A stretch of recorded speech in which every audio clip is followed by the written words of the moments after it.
Gostaria de vos convidar a abrir as Escrituras na Epístola aos Coríntios, na segunda Epístola. Segunda Epístola aos Coríntios. E na segunda Epístola aos Coríntios gostava de vos convidar a ler o último versículo. O último versículo do capítulo 13, portanto, e notem que eu disse o último versículo porque em algumas versões o versículo é o 13 e noutras versões o versículo é o 14. Porque algumas versões fizeram com que a primeira parte do versículo, aqueles que têm o versículo 13 como sendo o último versículo, todos os santos vos saúdam, fizeram dessa frase um versículo e o resto, então, o versículo 14. Mas é sobre o 14, ou neste caso, sobre o versículo 13, mas a parte que eu quero destacar encontra-se mesmo na parte final da carta e são estas palavras: a graça do Senhor Jesus Cristo e o amor de Deus e a comunhão do Espírito Santo seja com todos vós. Amém. É sobre isto que, pela graça de Deus, pretendo dirigir-me a vós esta manhã.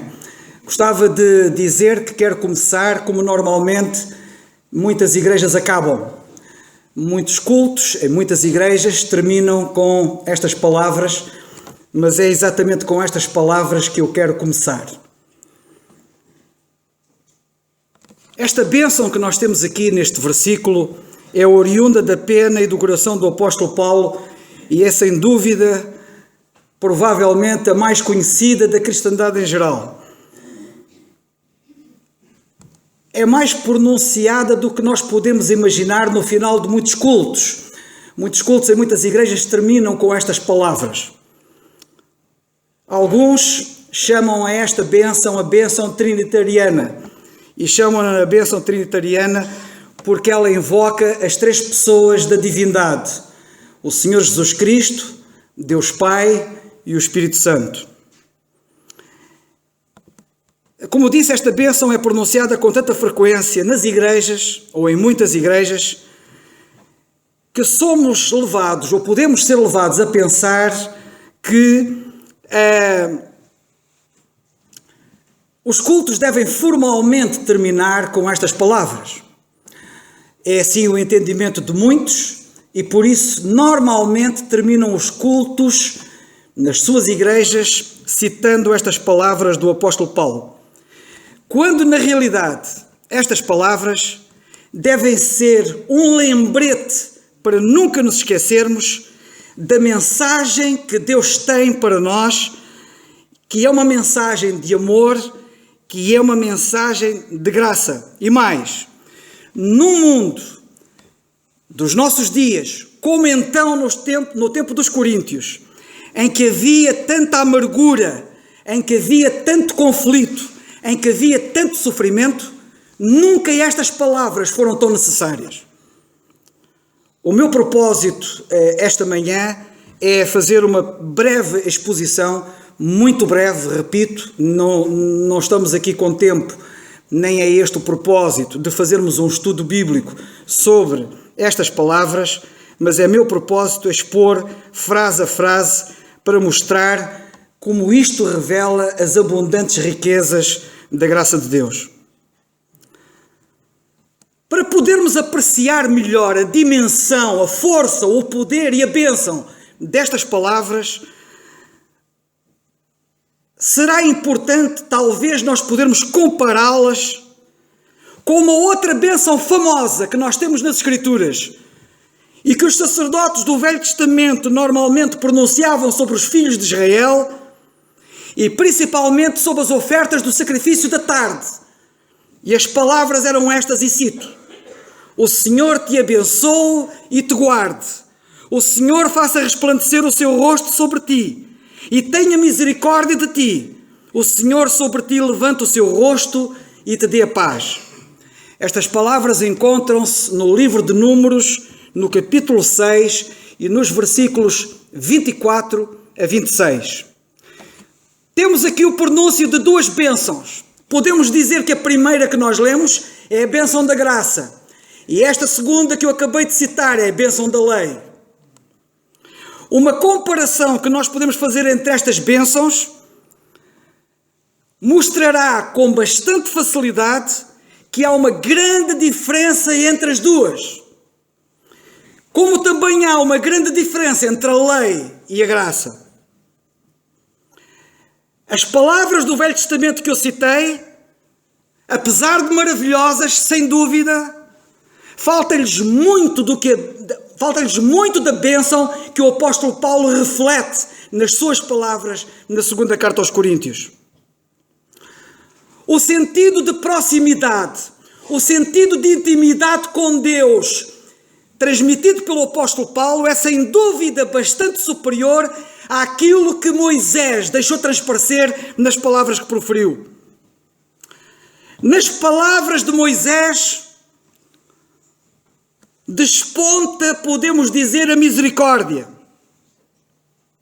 Nas palavras do apóstolo Paulo, destaca-se a graça. E deixar-me dizer que há uma grande diferença entre misericórdia e graça.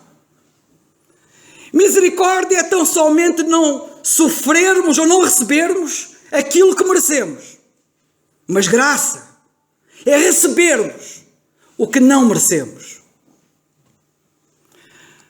É destacado também o amor por parte do apóstolo Paulo de uma forma singular e única, como já vamos ver. E a comunhão, que revela a tal intimidade e proximidade que nós não vemos existir na lei. Há uma quadra que eu li já há muito tempo e que sempre muito me marcou e impressionou. Essa quadra é uma quadra originalmente escrita em inglês. Por diversas vezes tenho-a citado, traduzida em português. E já tentei fazer esta tradução de várias maneiras. Quando estava a preparar esta mensagem, preferi... A parte inicial da quadra é sempre a mesma, mas a parte final, e eu, a propósito daquilo que vos estou a dizer, gostava de vos citar a quadra que diz assim: perto, tão perto de Deus, mais perto não posso estar.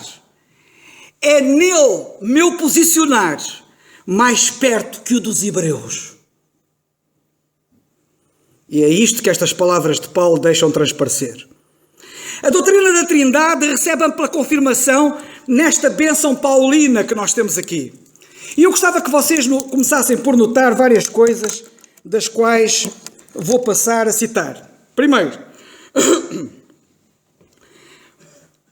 as três pessoas da divindade, o Pai, o Filho e o Espírito Santo, nesta passagem, são mencionadas conjuntamente como benfeitoras das nossas almas. E são mencionadas conjuntamente como benfeitoras divinas.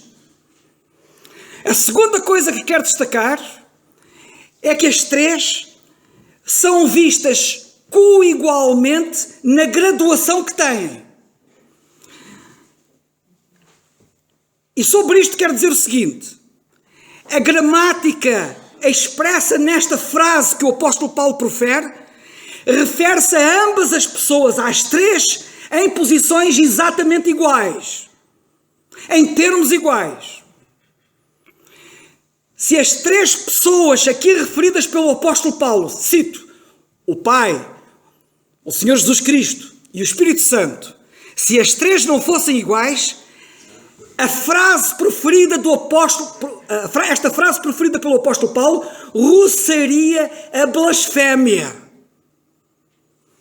Pois eles são associados intimamente e ativamente da mesma forma.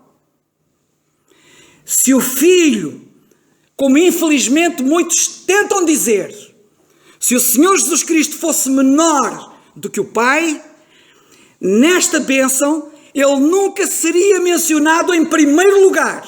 E ele é mencionado em primeiro lugar antes do Pai. De facto. A realidade é que nós vemos uma frequente mudança de ordem nos membros da Trindade.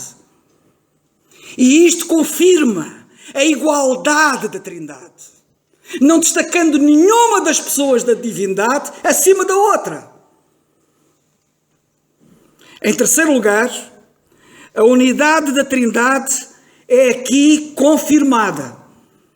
E nós vemos aqui a unidade da Trindade nestas palavras, de uma forma confirmada.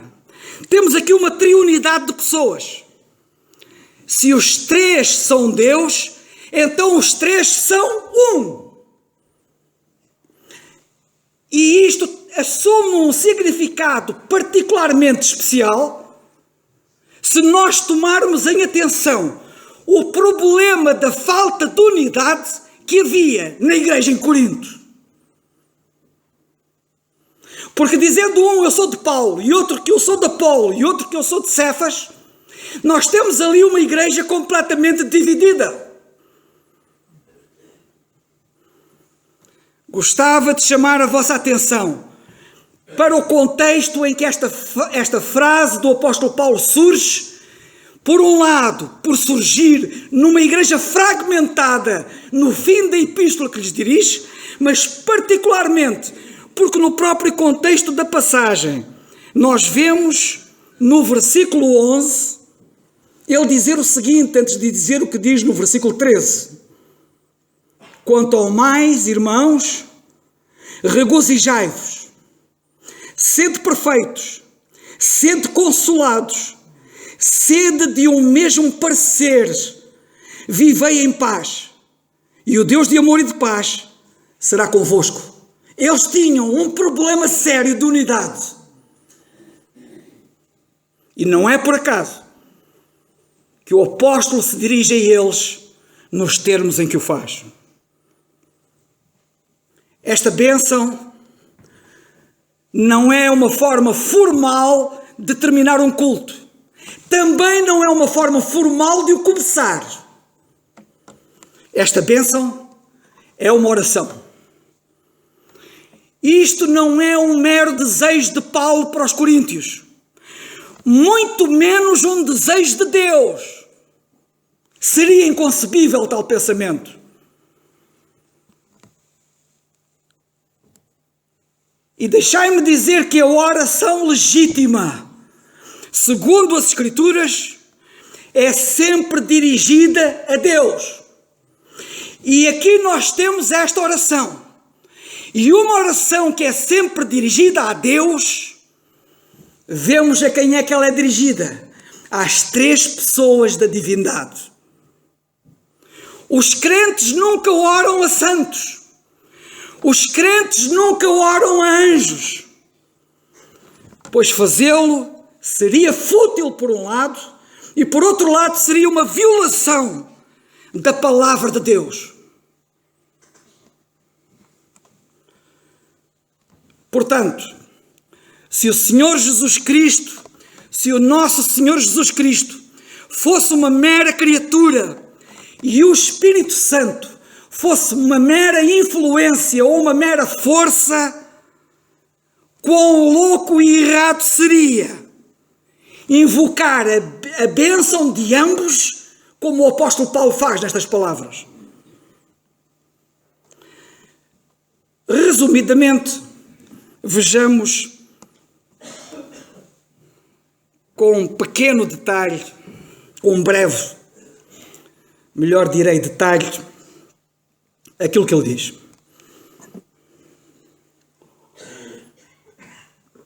Começa ele com a graça do Senhor Jesus Cristo.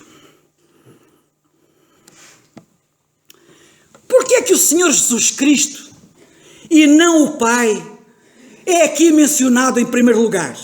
Primeira questão. Para além da frequente mudança de ordem dos membros da Trindade, como eu já referi anteriormente, que confirma, portanto, a igualdade que existe entre os membros da divindade, há uma outra razão.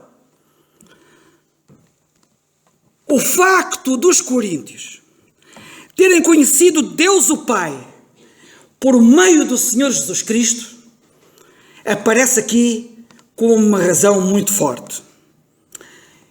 E por terem conhecido Deus Pai através do Senhor Jesus Cristo, particularmente através da sua graça. Por isso Paulo começa com: a graça do Senhor Jesus Cristo seja com vós todos. Podemos dizer: oh, quanto nós lemos acerca da graça de Deus! E é verdade.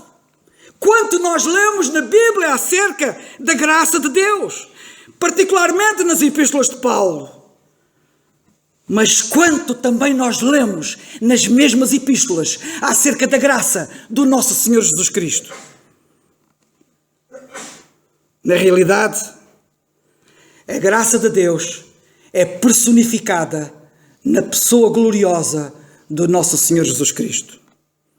Porque a graça de Deus se há manifestado, trazendo salvação a todos os homens na sua pessoa. Nas epístolas de Paulo, nós temos. O que é que nós lemos nas epístolas de Paulo acerca disto? Nós vemos que a graça de Cristo é apresentada por Ele para a abnegação, para o altruísmo, para o desprendimento. Um problema que os coríntios tinham, porque só pensavam em si, porque eram meninos. Acho que nunca, como nestes últimos dias, eu tenho pensado tanto de crentes como sendo meninos. Os crentes meninos reclamam por tudo e por nada.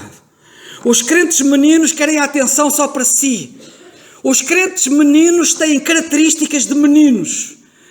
As crianças têm birras. Eram assim os coríntios. E são assim muitos crentes nos nossos dias.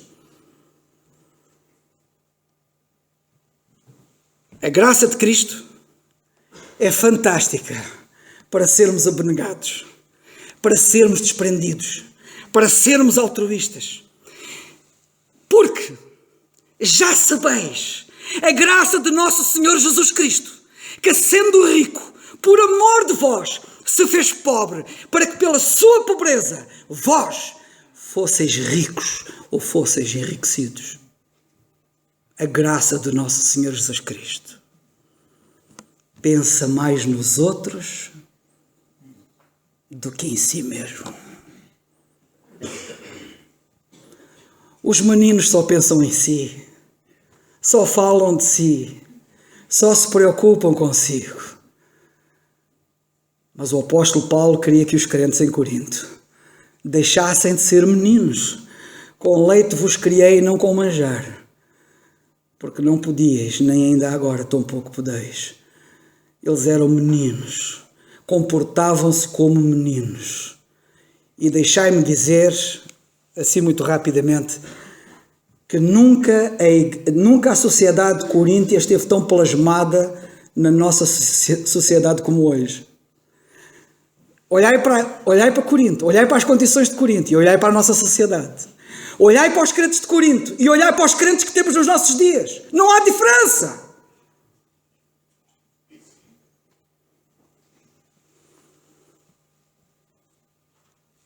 Por que é que ele diz a graça do nosso Senhor Jesus Cristo?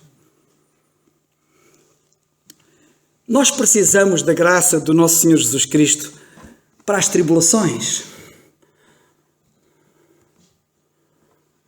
para os problemas.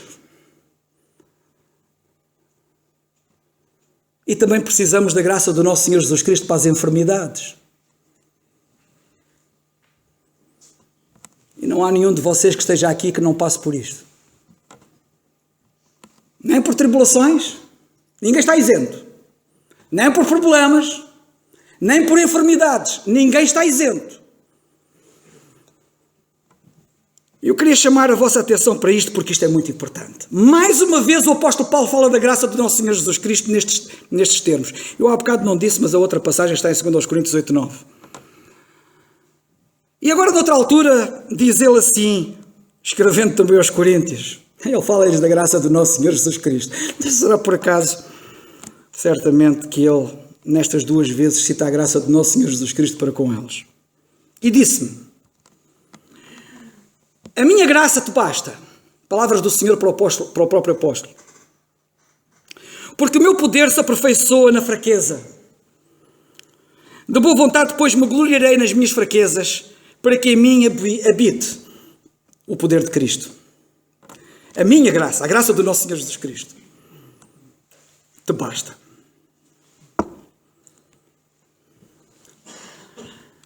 Eu apetecia-me, sabe uma coisa, eu às vezes apetecia-me não estar aqui, assim, nestes termos. Isto é que é muito formal, eu não gosto das coisas muito formais.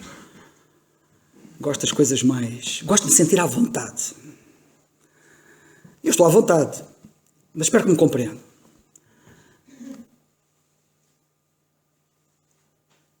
Eu não sei porque é que muitos crentes fogem dos problemas. Eu não sei porque é que muitos crentes fogem das tribulações. E também não sei porque é que muitos crentes têm problemas em ficar doente.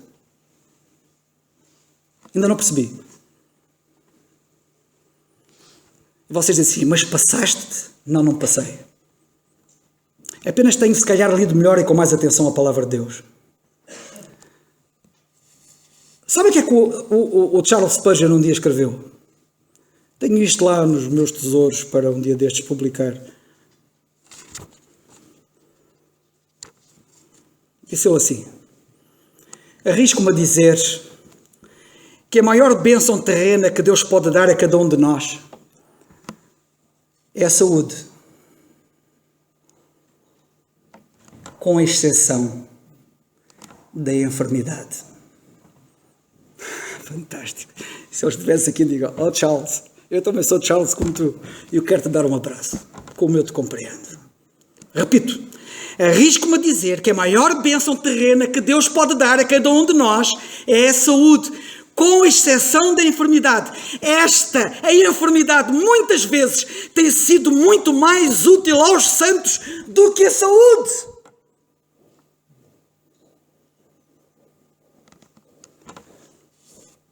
E quando eu falei em querer estar à vontade, queria estar à vontade. Queria que vocês pudessem ouvir muitas vezes os estudos bíblicos que nós temos à quarta-feira na igreja em Quinta de Conde e poderem ouvir o que lá é dito acerca disto e que tem sido dito. E como de facto, baseado nas Escrituras, como de facto as doenças podem ser uma bênção superior à saúde que vocês têm. Eu até me arriscaria a dizer que alguns de vocês, se ficassem doentes, eram capazes de serem mais fiéis e dedicados a Deus do que sois, com a vossa saúde. E aí pergunto, o que é a maior bênção? É a vossa saúde que vos leva a andar longe de Deus ou é a vossa doença que vos aproxima dele?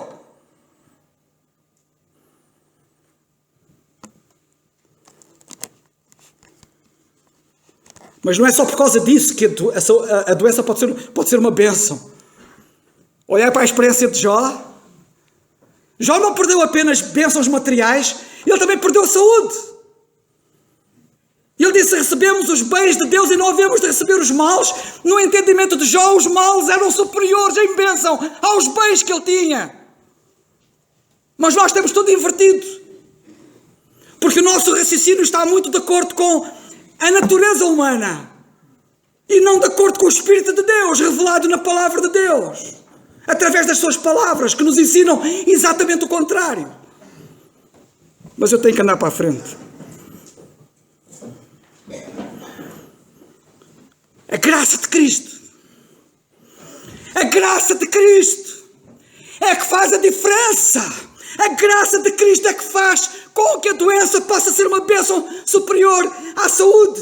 A graça de Cristo pode fazer com que o problema se possa converter numa coisa boa. E vocês entram em pânico quando têm um problema. Por que entram em pânico quando têm um problema? Qual é o problema do problema? Para quem tem a graça de Cristo, isso não é problema nenhum. E eles estavam cheios de problemas em Corinto. A graça de Cristo. Alguns acham que este último versículo que eu citei, que diz assim, eu vou repetir: a minha graça te basta, porque o meu poder se aperfeiçoa na fraqueza. E há muitos que acham, porque leem mal a Bíblia,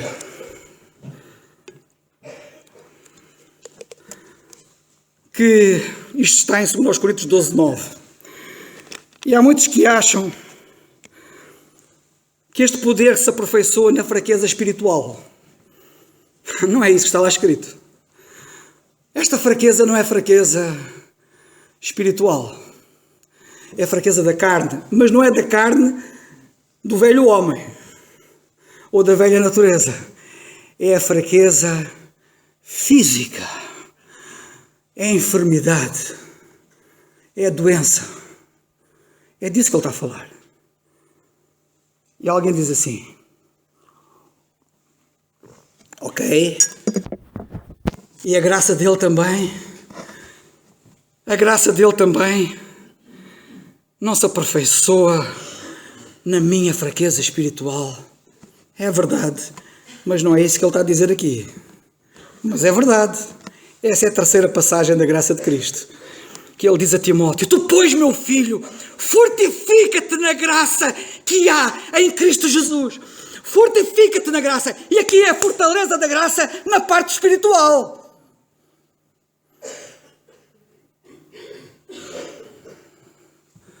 Como nós precisamos da graça do nosso Senhor Jesus Cristo. Torna-nos mais humildes, mais altruístas, mais a pensar nos outros. Torna-nos mais capazes de enfrentar os problemas sem desespero, mas com confiança. Leva-nos a enfrentar a doença como se de uma grande bênção, das maiores e melhores, venha à nossa vida. E é essa mesma graça que me transfigura e me torna capaz de fazer o impossível. Deixai-me dizer o seguinte: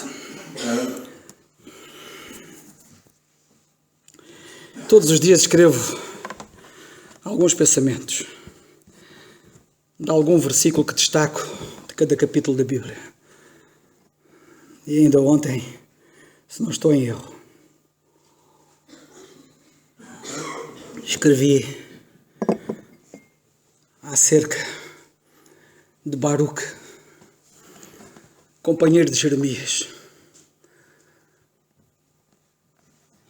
Vocês agora não estão dentro do contexto, tinham que estar a ler os capítulos da Bíblia, particularmente o livro do profeta Jeremias, mas só para vocês terem uma ideia.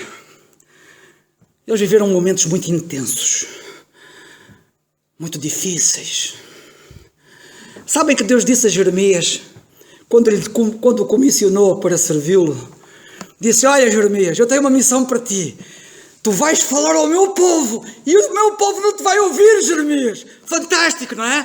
Vocês, se vos dissessem assim: Deus tem um plano para ti, tu vais falar ao meu povo, mas eles não te vão ouvir. Vocês iam mesmo falar, não iam? Iam com um encorajamento fantástico. Mas Jeremias foi quem conhece a Deus. Como Abraão diz: ainda que ele me mate, nele confiarei. E Jeremias, há uma dada altura que as coisas ficaram tão feias, como várias vezes ficaram, que o povo estava indignado com eles.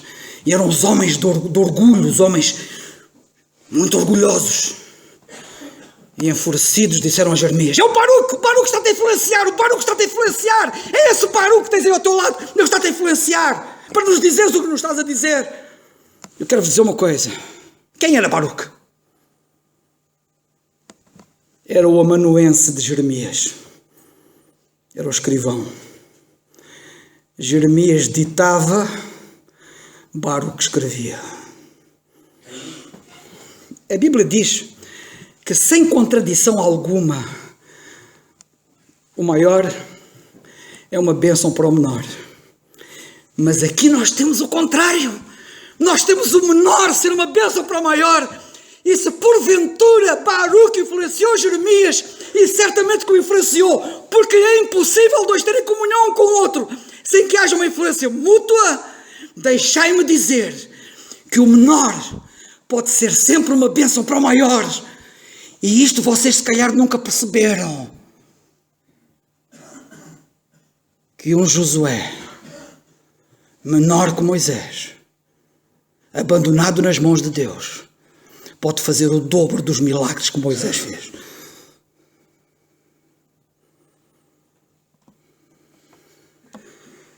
Vocês se calhar nunca pensaram que vocês que se consideram tão insignificantes, tão incapazes, tão sem nada, como é que vocês podem guindar-se ao topo das coisas mais fantásticas, a ponto de poderem eclipsar um Jeremias, para todos terem a olhar só para vocês, como sendo a razão do que está a acontecer.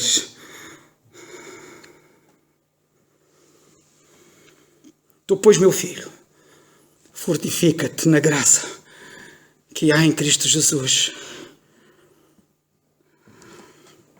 O amor de Deus.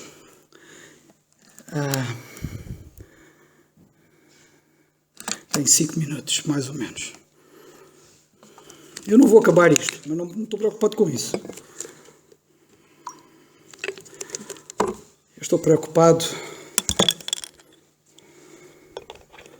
não é na quantidade da leitura da Bíblia que vocês fazem, nem da quantidade de mensagens que vocês ouvem. Eu estou preocupado é com a quantidade da palavra de Deus que entra nos vossos corações.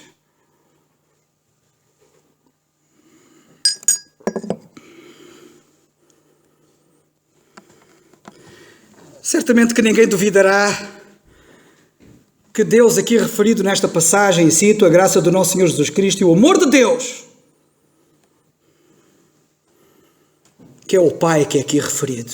Não está lá o Pai, pois não? Mas é Ele. O Pai, mais de qualquer outro membro da Trindade, é muitas vezes designado simplesmente como Deus. Não temos o contexto imediato.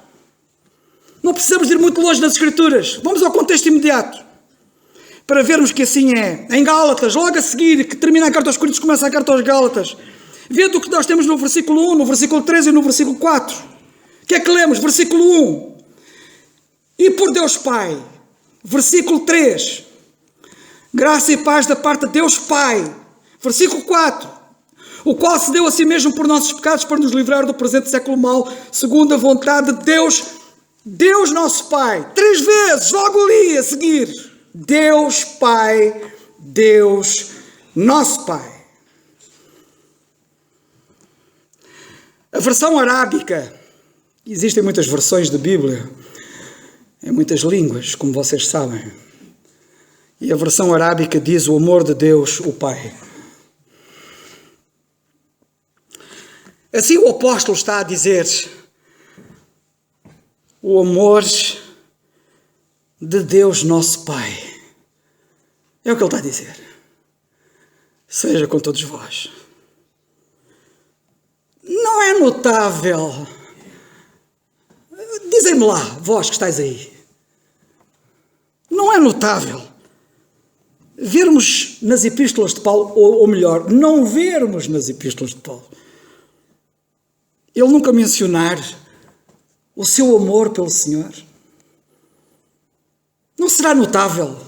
Não acham que nós devíamos estar mais com atenção ao que está lá escrito? Ele nunca fala do amor dele para com o Senhor Jesus Cristo, nem para com Deus Pai. Também nunca fala do nosso amor para com Deus Pai. Nunca notaste isso? Ele fala sim do amor de Deus. Do amor de Deus, sim, não do meu, não do dele, não do nosso.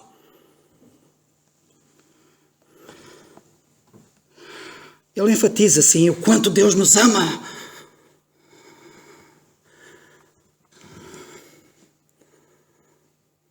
Eu, se calhar, havia de vos dizer assim, vocês amem mais o Senhor.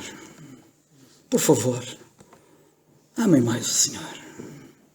E vocês dizem-me assim, e porquê é que me estás a dizer isto? Porque quando a gente ama, a gente vê. E quando a gente não ama, também vê. O amor traduz-se em atos. Essa coisa de amor platónico é uma coisa que não existe. Deus amou o mundo de tal maneira que deu. Ele fez alguma coisa. E viu-se. E vê-se. Tu que estás aí que ainda não és crente, já viste o amor de Deus na cruz do Calvário?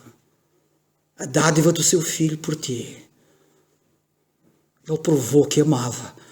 Ele não disse que amava. e provou que te ama, sendo tu pecador, não é sendo tu um santo. E tu ainda ficas indiferente a isto? Um dia o Senhor Jesus Cristo profeticamente disse: ó vós que passais pelo caminho, vede se há dor como a minha dor.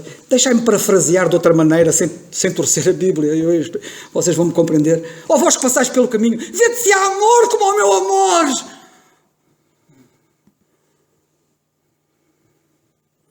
Haverá?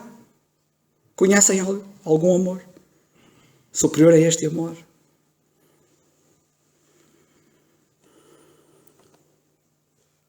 A senda da graça é assim. Não fala do nosso amor. Não fala do meu amor. Não fala do amor de Paulo. Fala do amor de Deus. Isto é contrário à senda da lei. Porque na senda da lei Deus disse: amarás, pois, o Senhor teu Deus de todo o teu coração, de toda a tua alma e de todo o teu entendimento e de todas as tuas forças. Este é o primeiro mandamento. Na graça isso não existe. Na lei Deus diz: amarás o Senhor teu Deus. Na graça, o amor de Deus. O amor de Deus seja convosco, com todos vós. Deixai-me dizer que Deus tinha todo o direito de exigir amor deles. E cá para nós. E também tinha todo o direito de exigir de nós. Mas estamos a falar deles. E por isso exigiu a eles. Pois Deus não somente era o seu Criador, como tinha sido o seu copioso benfeitor, como ninguém. E seria uma enorme ingratidão da parte deles não amarem o Senhor. Porém, havia um problema. O amor não pode ser ordenado, não pode ser mandado. Neste caso do amor, como em todos os outros casos, deixai-me dizer, e cito: era impossível à lei, visto como estava enferma pela carne. A lei não conseguiu vingar esse amor. A lei não conseguia. A lei não conseguiu produzir aquilo que foi dito pela fraqueza da carne. Por isso o mandamento não teve êxito. Não por ele em si, não pela justeza do mesmo, mas pela fraqueza da carne. Sabem que um rapaz estava perdidamente apaixonado por uma rapariga que nem podia vê-lo. Às vezes há coisas assim. Alguém que gosta muito do trem, mas não há correspondência. Quando ele fez todos os esforços, esgotou todos os esforços para a conquistar, quando tudo fracassou, um dia ele apareceu diante dela, apontou-lhe um revólver à cabeça e disse-lhe: amas-me ou não?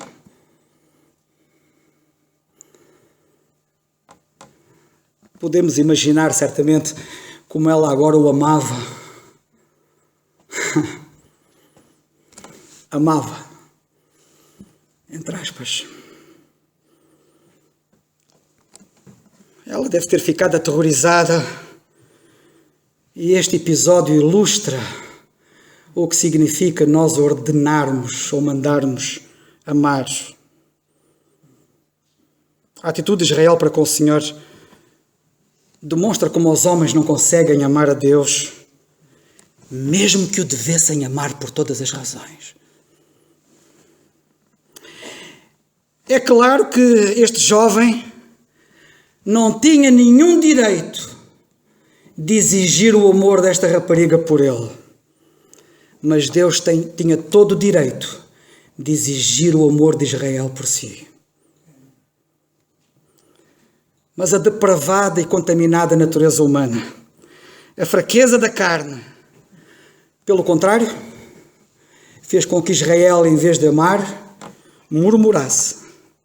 em vez de amar, se queixasse. Em vez de agradecer a Deus, se revoltasse. E mesmo a lei, com as suas penas severas, foi incapaz de fazer com que Israel o amasse. Como diz Paulo, mas o que era impossível à lei, e aqui entra a graça. E eu gostava de chamar a vossa atenção para a graça de Deus é fantástica. O que é que nós vemos? Nós não vemos o apóstolo Paulo aqui, perante esta igreja em Corinto, uma igreja completamente destroçada, destruída, dividida. Não vemos o apóstolo Paulo a repreender ou a censurar por estes não amarem a Deus. Não disseram assim, ei, vocês não amam a Deus, vocês precisam de amar a Deus, amem a Deus. Nunca o vemos fazer isso. Vemo-lo antes dizer-lhes quanto Deus os ama a eles. Resultado? O amor gera amor.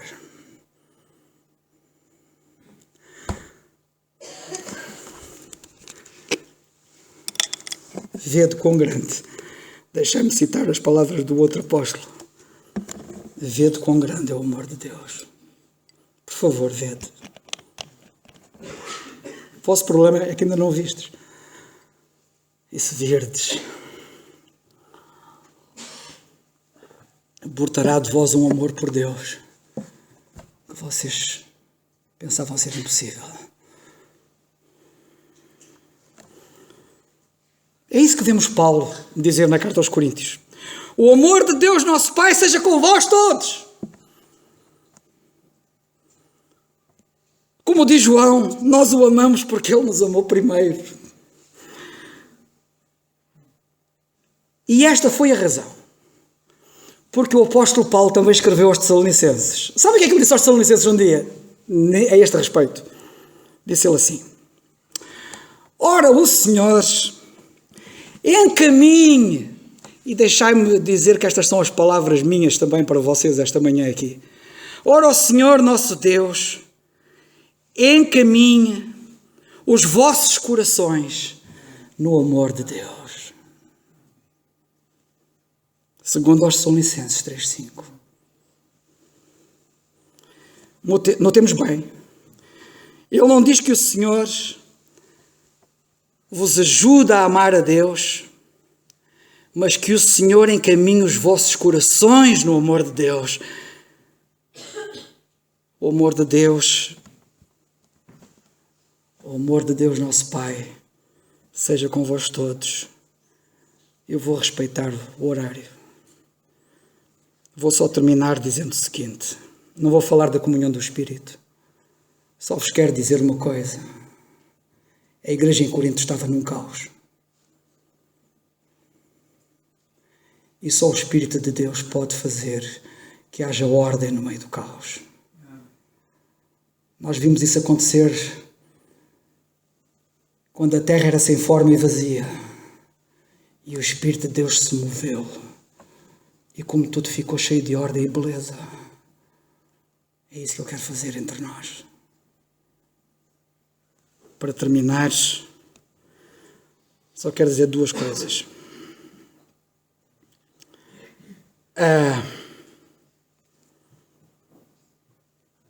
E já termino. Nós temos um vislumbre típico desta unidade dos crentes nas tábuas que existiam no tabernáculo. As bases de prata em que elas assentavam ilustram a graça do Senhor Jesus Cristo. Evidentemente não vou falar acerca disso para vos poder demonstrar isso. As barras que as atravessavam falam-nos da comunhão do Espírito Santo. O ouro que as cobria fala-nos do amor de Deus. Só a graça de Deus, deixai-me dizer, poderia contemplar crentes tão desobedientes como os coríntios. A passagem diz assim: a graça do Senhor Jesus Cristo e o amor de Deus e a comunhão do Espírito Santo seja com todos. Todos. Nenhum de nós está excetuado disto. Que Deus nos abençoe.